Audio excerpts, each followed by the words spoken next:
今日看昨午高雄寿山北边的登山口，有民众发现有高山呐，和铁虎夹着伤哦。动保团体是表示讲，最近直接发生这款的状况，呼吁民众得爱检举。市政府是表示讲，看这吊伤的相片哦，发现讲空喙应该不是新的，嘛强调讲，市政府每个月拢会定期巡检。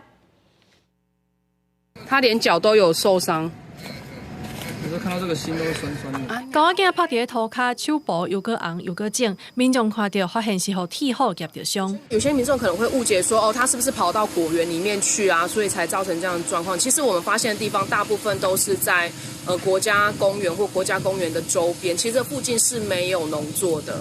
发现狗仔囝的地点是伫高雄茶山北边的登山口。台湾狗共存推广协会表示，茶山这几冬拢有台湾狗去互铁虎夹着伤的案例，前年甚至有民众伫茶山的步道看到台湾狗拖铁虎咧行。2019年也有狗夹着伤。猴子有些是断了一只脚的啦，有很多啦。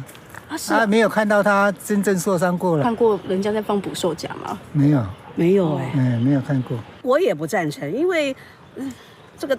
大自然定律，它也要生存，我们也要生存。那你这样子，对呀，这是我们是侵入它的，所以觉得太残忍。对呀，对呀。